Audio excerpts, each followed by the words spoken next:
Good morning and welcome to 10th class of electrochemistry. Myself Abhishek Raj and you are watching class 12th chemistry English medium.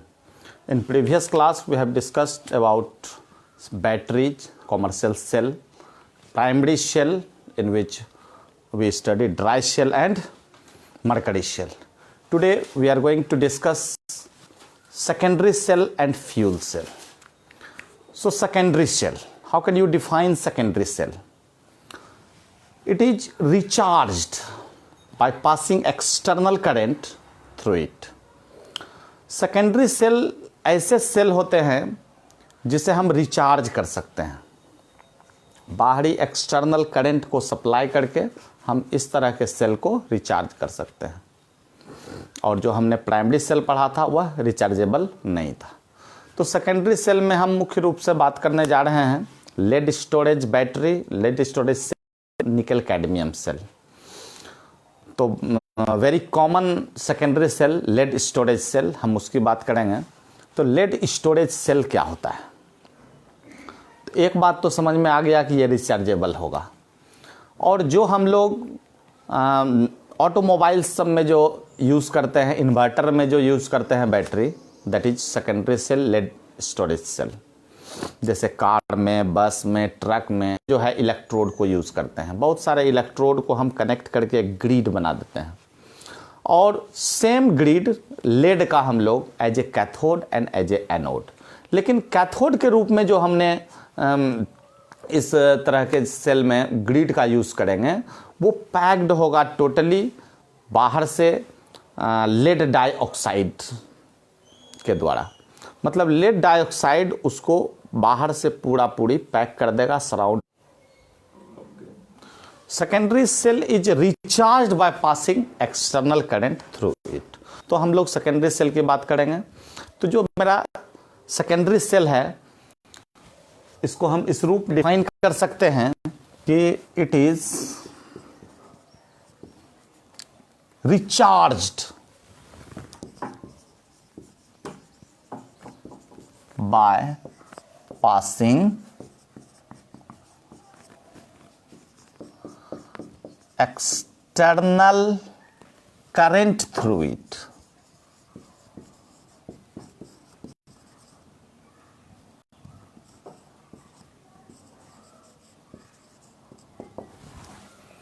तो आज मेरा 10वां class है। Electrochemistry का 9 class मेरे ID पर available होगा recorded video के रूप में। पहले वो देख लें। अगर आपने देख लिया है तो इस 10वें क्लास में बने रहें। नहीं भी देखा है फिर भी आप बने रहेंगे। आई होप कि आपको सारे टॉपिक्स अच्छे प्रकार से समझ में आएंगे। तो हम एग्जाम्पल स्वरूप ले रहे हैं सेकेंडरी सेल का। तो lead storage cell and nickel cadmium cell. तो we can write lead storage shell, first example, second nickel cadmium shell. So we can write secondary cell as storage cell.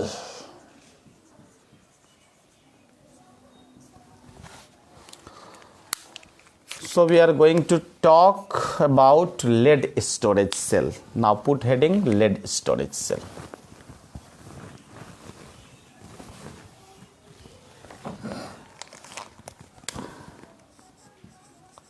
Lead storage shell.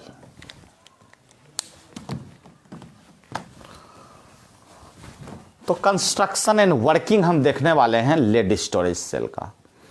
तो हमने कहा कि as a grid हम electrode का एक grid बनाकर as a anode और cathode हम यहाँ यूज़ करते हैं।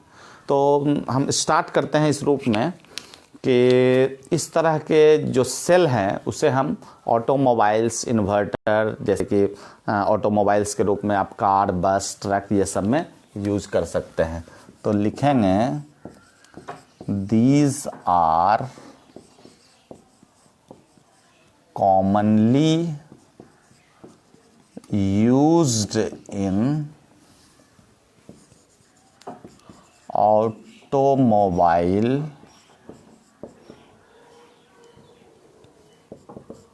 mobiles such as car, bus, truck, etc., comma inverter,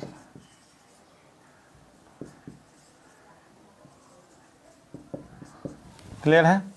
So it consists of grid of lead that acts as anode and cathode.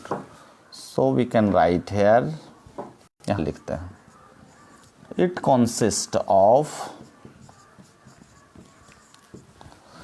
grid of lead that act as anode and cathode, but cathode is packed with lead oxide, so we can write cathode is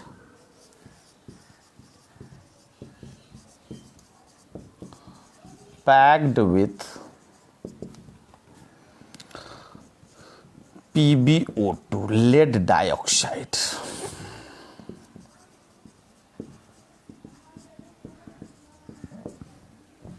clear है एकदम? अब हम electrolyte को जो use कर रहे हैं, तो 38% H2SO4 in PbSO4 acts as electrode here. So we can write 38% H2SO4 in PbSO4 acts as electrolyte. अब हम लोग इसके कंस्ट्रक्शन की बात करेंगे, और ऐसे जो हमने इलेक्ट्रोड्स को लिया है जो ग्रिड के रूप में, तो अल्टरनेटली हम उसे सेपरेट भी कर सकते हैं with the help of wood और fibreglass. So we can write electrodes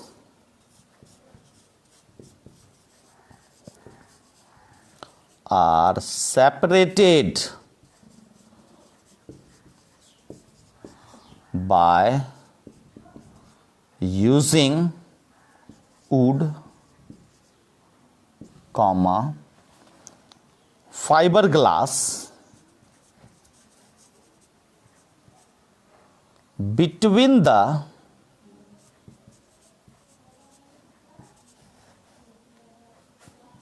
electrode alternately. Clear है? अब यहाँ डायग्राम हम बनाते हैं, तो बस एक कंटेनर ले लेना है, कोई भारी भरकम डायग्राम मेरा नहीं है, और इस कंटेनर में हम ग्रिड ले लेते हैं। इस तरह का हम ब्लू कलर से एनोड को बना देते हैं। ये सारा इलेक्ट्रोड एक से जुड़ा हुआ है और ये एनोड का काम करेगा, एनोड। और इसी तरह का ग्रिड हम लोग कैथोड के रूप में ले लेंगे।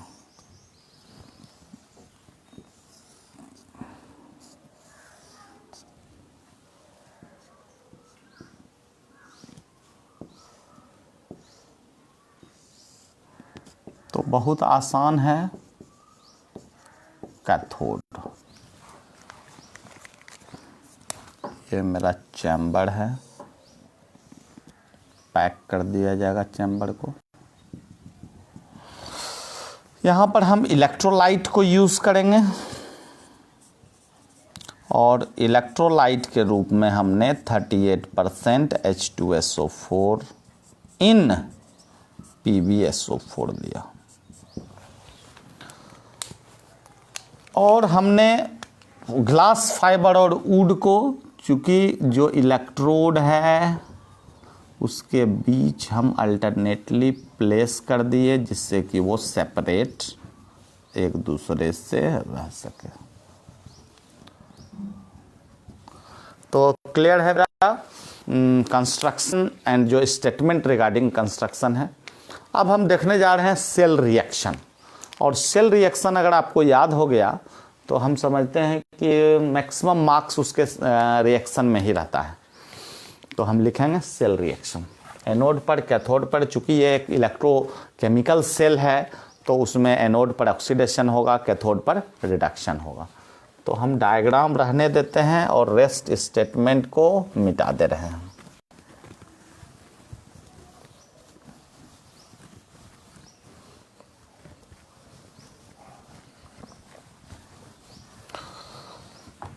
हेडिंग करेंगे हम लोग सेल रिएक्शन।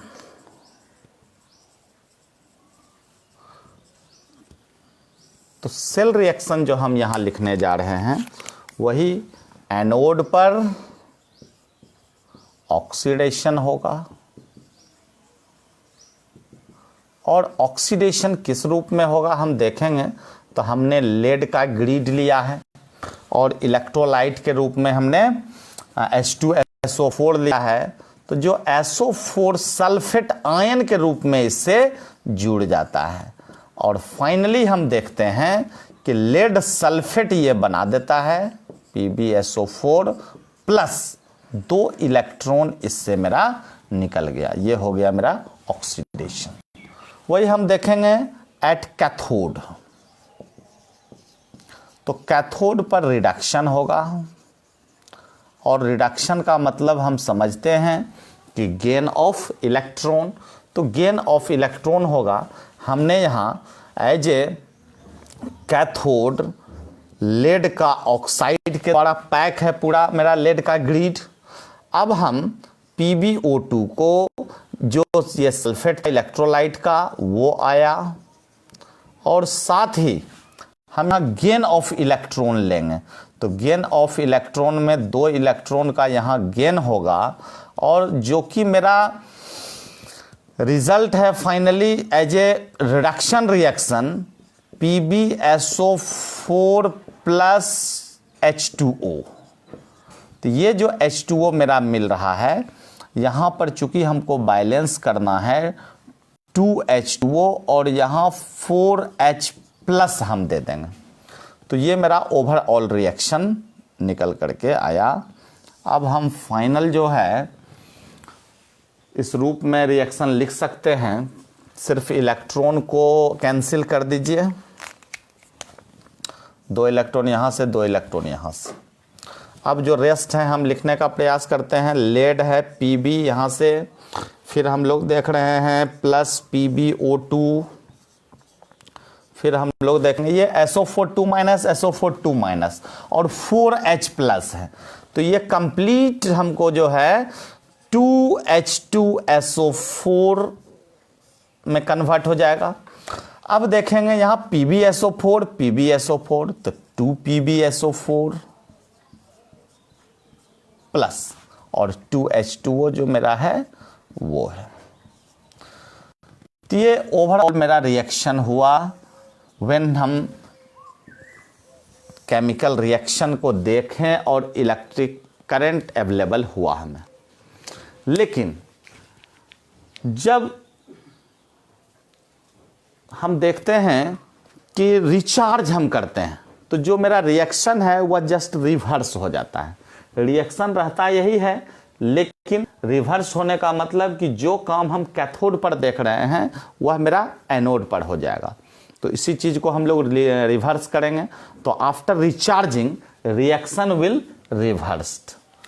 तो हम अब diagram मिटाएंगे।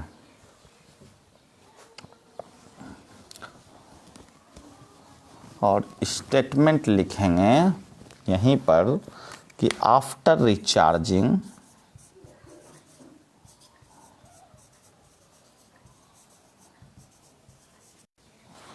Reaction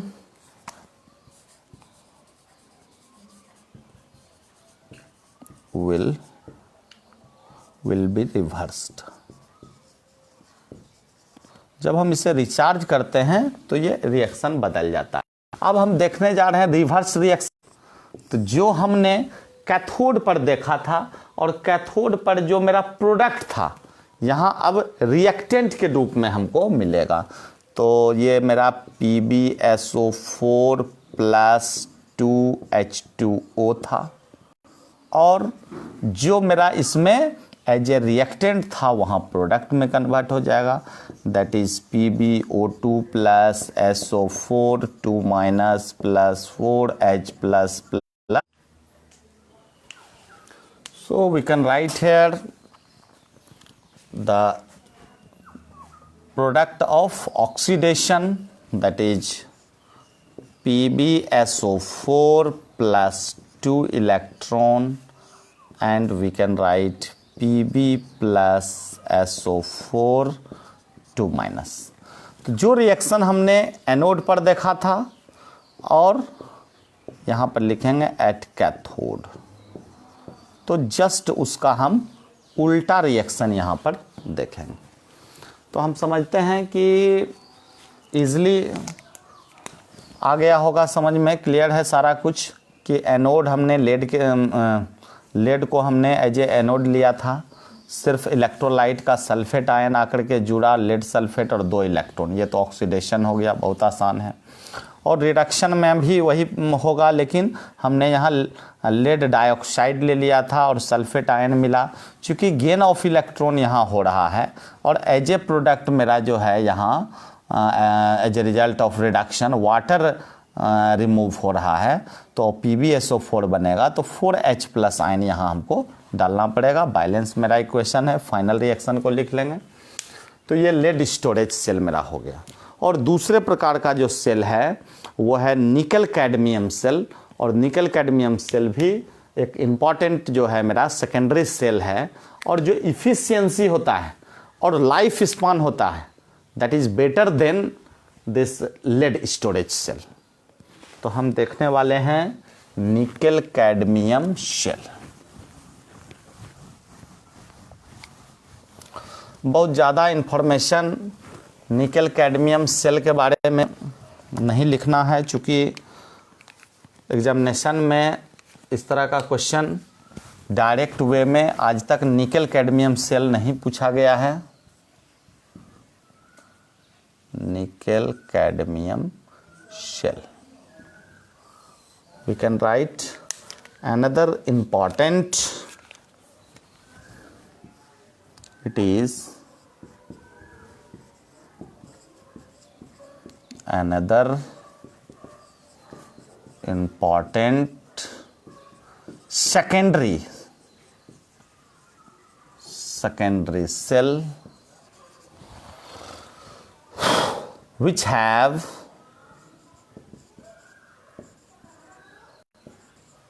better efficiency and larger lifespan than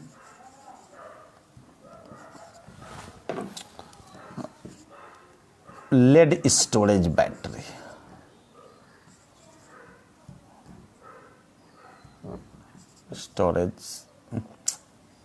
storage cell. तो क्लियर है ये। हम देखेंगे एक बात और है कि ये ज़्यादा कॉस्टली भी होता है, बट इसी लाइन में कंप्लीट कर देते हैं, बट इट इज कॉस्टली। चलिए ओवरऑल रिएक्शन हम इसका लिखने का प्रयास करते हैं। CD प्लस, चूँकि कैडमियम हमने लिया है, NiOH होल 3, ये बन जाता है CdO plus NiOH whole 2 plus H2O। ये लिक्विड के रूप में है, ये सॉलिड, ये सॉलिड, ये भी सॉलिड, ये भी सॉलिड। बैलेंस कर देते हैं। OH2 है तो हम यहाँ पर 2 लगा देंगे, लेकिन फिर 2 निकल हो गया तो यहाँ भी 2 होगा, तब फाइनली मेरा OH होल 3 है, 3 दूनी 6, क्लियर है, 2 2 4 2 6। तो ये सकते हैं। तो इस निकल कैडमियम सेल भी जो है लेड स्टोरेज सेल की ही भांति एक सेकेंडरी सेल है, लेकिन उससे ज़्यादा इफ़िशियंसी इसका है और ज़्यादा बेटर लाइफ स्पान इसका है, लेकिन ये कॉस्टली होता है। क्लियर है। अब जो बात करने जा रहे हैं फ्यूल सेल की, ये बहुत ही इम्पॉर्टेंट सेल है और विभिन्न बोर्ड एग्जामिनेशन में डायरेक्ट क्वेश्चन हमने देखा है कि फ्यूल सेल के कंस्ट्रक्ट। फ्यूल सेल के बारे में ये इन्फॉर्मेशन है कि ये ऐसा सेल होता है जिसमें इलेक्ट्रिकल एनर्जी डायरेक्ट मिलता है from the combustion of fuels. Fuels के रूप में हम लोग हाइड्रोजन, कार्बन मोनोऑक्साइड, मीथेन ये सब ले सकते हैं। और फ्यूल सेल में जो सबसे सक्सेसफुल फ्यूल सेल है वो है हाइड्रोजन ऑक्सीजन सेल। तो हाइड्रोजन और ऑक्सीजन को एज ए फ्यूल हम कंटिन्यूसली बबल करते हैं और इलेक्ट्रोड के रूप में हम जो है पोरस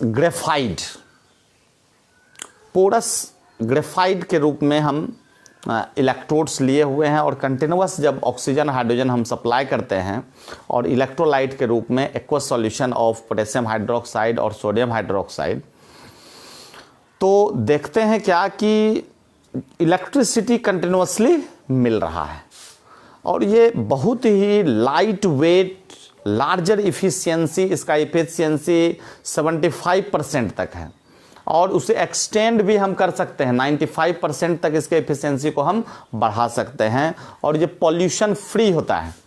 क्योंकि जो प्रोडक्ट के रूप में हम वाटर जो मिल रहा है, क्योंकि hydrogen oxygen as a reactant combine करता है और प्रोडक्ट के रूप में वाटर निकलता है, तो पॉल्यूशन फ्री है। यह बहुत ही इम्पॉर्टेंट सेल के रूप में फ्यूल सेल है, जिसे हम अंतरिक्ष सब में कह सकते हैं कि जो एस्ट्रोनॉट सब है उसके द्वारा ये यूज़ किया जाता है और इफ़िशियंसी इसका एज ए जनरेटर जितना जो है इलेक्ट्रिसिटी प्रोवाइड कर रहा है उस तरह का एनर्जी जो है फ्यूल सेल के द्वारा मिलता है।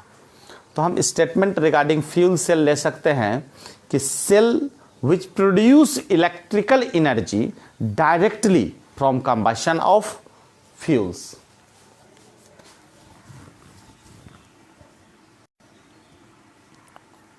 The cell in which electrical energy are produced directly by combustion of fuels such as carbon monoxide, methane and hydrogen. It is most successful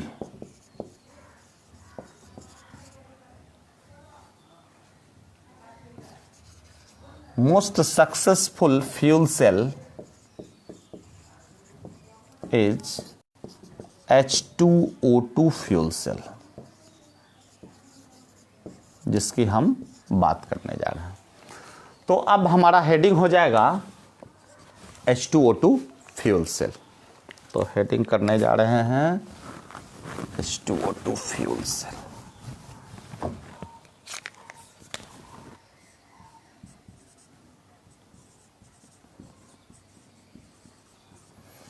तो साथ साथ हम लोग डायग्राम भी इसका बना लें। इधर डायग्राम बनाते हैं। ये एक कंटेनर है और इस कंटेनर में हम कंटिन्यूसली इधर से हम ऑक्सीजन और हाइड्रोजन एंट्री करा रहे हैं, बबल करा रहे हैं। लिख दें इधर O2, इधर लिख दें H2।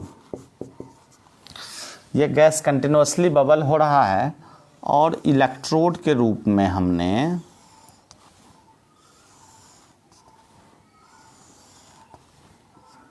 पोरस ग्रेफाइट, पोरस का मतलब कि माइन्यूट पोर्स में है,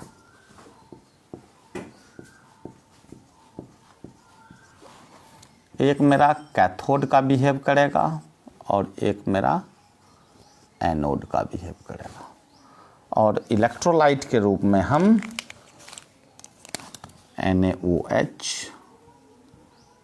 या KOH यहाँ जो है मेरा इलेक्ट्रोलाइट के रूप में है।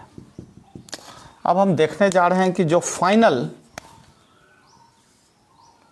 As a result of this chemical reaction जो प्रोडक्ट मेरा बन रहा है वो H2O बन रहा है। तो ये इसका कंस्ट्रक्शन हो गया। The statement regarding this, hydrogen and oxygen are bubbled continuously through porous graphite. So we can write hydrogen gas and oxygen gas continuously bubbled through porous graphite that acts as, या इसी को bracket में लिख देते हैं, that acts as electrode. So we can write aqueous solution of, second point, aqueous solution of KOH and NaOH acts as electrolyte. तो हमने electrolyte के रूप में एक्वस सॉल्यूशन KOH और NaOH का लिया। ऑक्सीजन हाइड्रोजन कंटिन्यूअसली हम बबल करा रहे हैं, तो हम पहले इलेक्ट्रोड रिएक्शन इसका देखेंगे। तो इस स्टेटमेंट को हम मिटा देते हैं और इलेक्ट्रोड रिएक्शन लिखेंगे। बहुत सिंपल रिएक्शन है, तुरंत याद होने वाला इलेक्ट्रोड रिएक्शन।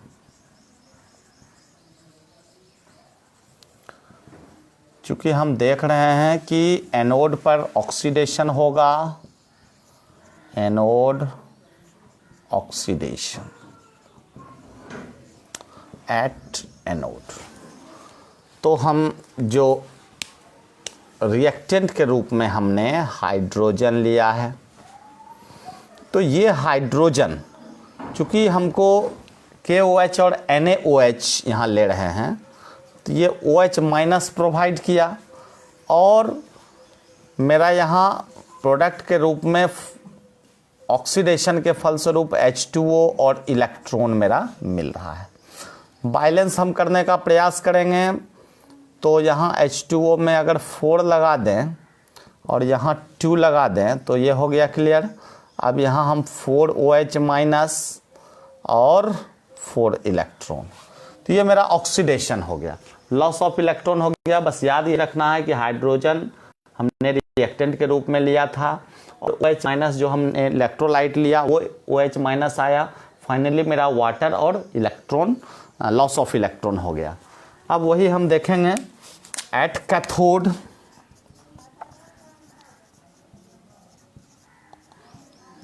चूंकि यहाँ रिडक्शन होगा, तो रिडक्शन जो हम देखेंगे, हमने यहाँ लिया है ऑक्सीजन और ये ऑक्सीजन, चूंकि जो वाटर का फॉर्मेशन हो रहा है H2O और जो इलेक्ट्रॉन का लॉस हुआ as a result of oxidation, तो यहाँ गेन हो जाएगा। तो चलिए अब तो हमको 4 इलेक्ट्रॉन यहाँ लिखना होगा और हम लिख सकते हैं 4OH माइनस। इसलिए आसान ये है, 2 से कर देंगे बराबर हो जाएगा कि इधर जितना हमने लिया है वही यहाँ ले लेंगे और इधर जितना लिया है वो यहाँ ले लेंगे। ध्यान रखना है कि यहाँ बैलेंस के कारण 4 वाटर मॉलिक्यूल था, यहाँ 2 ही वाटर मॉलिक्यूल है, जिस कारण एज ए प्रोडक्ट हमको, चूँकि हम देखेंगे फाइनल रिएक्शन इसका, तो ओवरऑल रिएक्शन मेरा हाइड्रोजन हो जाएगा। तो लिखेंगे H2 प्लस फिर मेरा O2 हो जाएगा। चलिए, यहाँ 4 H2O है, यहाँ 2 H2O है, जिस कारण एज ए प्रोडक्ट हमको 2 H2O मिल गया। तो ये मेरा ओवरऑल रिएक्शन हो गया फ्यूल सेल का, जिसमें हमने गैस के रूप में हाइड्रोजन और ऑक्सीजन को लिया और जो प्रोडक्ट मिला मेरा वाटर मिला, और जितना हमको इलेक्ट्रिकल एनर्जी चाहिए वह मिल गया। कुछ एडवांटेजेज है जिसके बारे में बात करेंगे। तो इलेक्ट्रोड रिएक्शन हम समझते हैं क्लियर हो गया, डायग्राम हो गया। अब हम डायरेक्ट एडवांटेजेस पे आते हैं और इसे कंक्लूड कर देते हैं।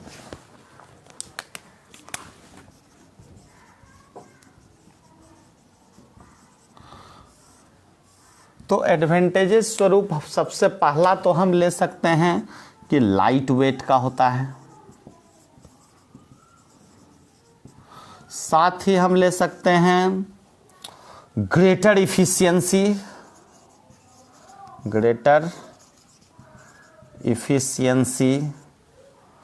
75% and can be extended up to 95%. Third point, pollution free. Why pollution free? So water H2O is removed as product. मतलब प्रोडक्ट के रूप में वाटर निकल रहा है, तो कहीं पोल्यूशन का बात। और जनरली ये यूज किया जाता है किसके द्वारा? एस्ट्रोनॉट के द्वारा। तो यूज्ड बाय एस्ट्रोनॉट, और you can write space programme.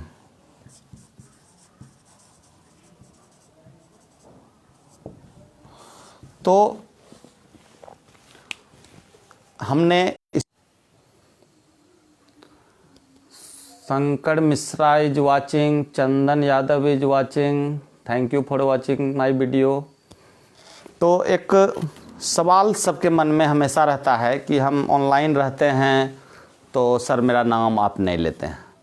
आप समझिए कि ये जो वीडियो है ये बैक कैमरा से लिया जा रहा है। चूँकि हम फ्रंट कैमरा से लेंगे तो फ्रंट कैमरा से सारा जो लेटर है वह उल्टा आएगा।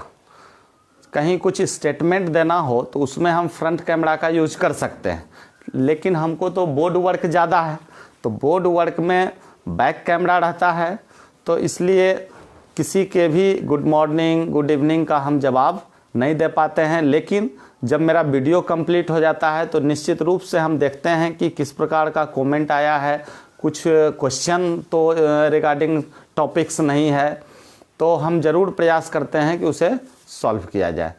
तो बने रहिए आप लोग। नेटवर्क थोड़ा स्लो है, नहीं तो आज ही हम जो है इस चैप्टर को एंड कर देते हैं, चूँकि 10 क्लास इनफ होता है एक चैप्टर के लिए। तो एक छोटा सा टॉपिक मेरा बच गया है, कोरोजन और methods of prevention regarding corrosion. तो कल हम जो है डाउट क्लियरिंग सेशन भी करेंगे कि जो भी आपका इस चैप्टर के रिगार्डिंग कुछ न्यूमेरिकल्स है या कुछ भी क्वेरीज है तो आप निश्चित रूप से कमेंट बॉक्स में लिखें और शेयर ज़रूर करें कि अधिक से अधिक लोगों तक यह इन्फॉर्मेशन जाए कि लॉकडाउन में एक अच्छा जो है हमको केमिस्ट्री का क्लास अवेलेबल पा रहा है और हम अच्छे तरीके से इसका लाभ उठा पा रहे हैं। और चूँकि लाइव है तो हम कोई भी प्रश्न सर से पूछ सकते हैं, उसका जवाब हमें मिल सकता है और सारे टॉपिक्स को हम अच्छे प्रकार से समझ रहे हैं। तो thank you for watching this video. कल फिर मिलेंगे 10 से 11 इंग्लिश मीडियम 8 से 9 हिंदी मीडियम। Thank you.